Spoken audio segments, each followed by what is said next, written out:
Mbote la bino nyonso balingaka maman Eliane Nitu o balandaka mingi préparons-nous pour le mariage. Lelo ezali maman Eliane Nitu te haha lisusu na gomen na la tie aha kayenda lobaka soko za mutakanda kotala biso te po osepela la biso te ata mukie. Lelo lisusu toye lisusu na elubu munene elubu moko kitoko elubu mingi o bato basengaka mingi pe bato bayeba te yango lelo na préparons pour le mariage na Eliane Nitu TV mi cœur ayekolakisa bino ndenge nini balambaka ngai ya mosaka batia nzombo na kati bomoni Eliane Nitu TV eyaka kaka na makambo nango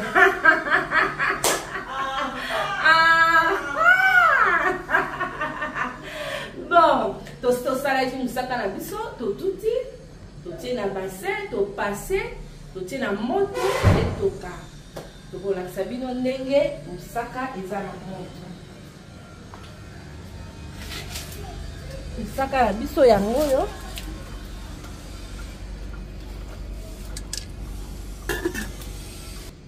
Musaka na biso bomoni eza na moto ezotoka. Pofo etoka mwa mukie. Après kotoka nde tokotia ngai na biso na mbisi na biso étape par étape bokomona ngo bozala toujours branché scotché bobosana te ko partager pe ko liker po bosunga ba emisusu ba yebi kolamba ngai ya musaka te mais à travers ya partage na yo osunga ndeko ata moko akopesa o merci akopesa ndeko merci osunginga olakisinga ndeni basalaka ngai na musaka. En tout cas, vous partagez, vous likez ma vidéo. On est là pour vous. Les logos, étape par étape. N'engagez pas tous les gens. Bon, moi déjà, mon sac est dans la moto. Les autres toka, tous qui ont été dans l'étape, ils ont été dans la kati, nambisi. En tout cas, vous allez scotcher. Deuxième étape, deuxième étape, c'est ce que vous avez. Tozotianga ngai na biso na kati ya sauce na mosaka ya sauce ya mosaka oh bande ko na biso ba yoria ba nga sauce graine voilà tozotianga ngai na biso etoka elongo na kati ya sauce na biso ya mosaka et puis tokotia mbisi na biso tobakisi ba ingrédients nyonso kaka ndenge ezalaka. On y va. Voilà na vu ngai nanga na tina kati ya sauce nanga ngai nanga ezaki déjà ya kosokola nyonso tout naza na besoin etoka nzela moko na sauce nanga musaka. Voilà bomonaki natiaki ngai nanga na kati ya sauce na biso ya musaka nazokende susu kotia mbisi nanga ya kokauka et puis natia ba épices to finika etoka elongo et puis après on va dresser la table. Eliane Nitu TV, on apprend tous les jours, hein?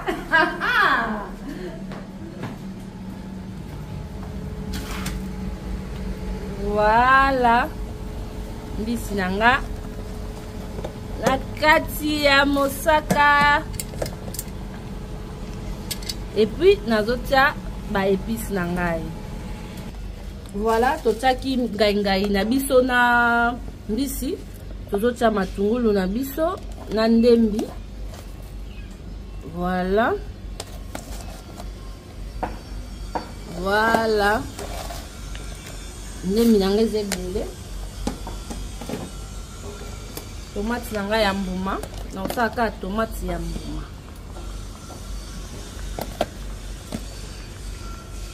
Voilà. Et puis la suite au prochain numéro. Bon, musaka na biso yango ezo toka, ezo continuer kotoka. Nazo balolango, bomoi na bwaki ba mwa ba mbuma pipi na kati ya. Pesa ka Jean, yoka sauce. Dans la sauce. Bon. Ezo continuer kotoka. Voilà. Nasi bozali kolanda elubu na biso depuis ebandeli ti tokomi na étape oyo. Olandaki ndenge totiaki musaka na biso na moto ebandaki kotoka. Olandaki nde toya kotya ngai bomonaki ndenge toya kotya nini ombisi. Bolandaki nde totiaki ba épices na biso. Namoni nayebi ke bozalaki scotché étape par étape bozali kolanda musaka na biso malembe ezokenda kobela po tozoyamba bapaya na biso bamama na biso ya poa bamama na biso ya kilo mama Eugénie Monga na yo pesa na mbote na mamete na nga la mienne de ma maman mamete non batika yo maman na nga umela na yo makasi umela na ngwende na yo maman tu nous manques Kinshasa tu me manques ma maman. Voilà tozokende kobalola siko ngai na biso ozomona ndenge ezotoka wow non mais c'est des choses bomoni ezokende na kotoka ma ezokende na kokauka nde tokodresse yango kitoko tokotiango na sani kitoko ndeko bokomona nasi bolandi étape par étape bosepelaki na elubu na biso bosepelaki na émission na biso bobosana te kolike kopartage surtout sunga ndeko na yo oyo ayebaki recette o te tindela émission tindela lien akoka kotala s'acquérir un plus parce que na mokili mutu ayebi nyonso aza te tozala toujours kaka na besoin mutu alakisa biso mwa eloko moko apporter biso un touche yango wana maman Eliane Nitu aye na préparons-nous pour le mariage na émission qui toko o alaksaka biso ndenge nini tokoko fanda na mabala ezaka mpona bamama te mpona bapapa pe baza na besoin ya koyeba ndenge nini ya koentretenir ndako na bango ndenge nini ya kofanda na bamama na kati na ndako.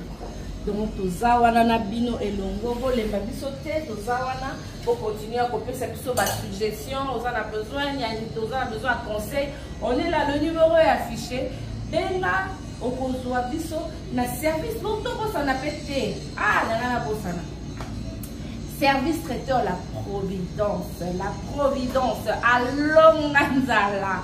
Waouh, en tout cas maman elle est exceptionnelle. Donc on est là avec vous très chers internautes.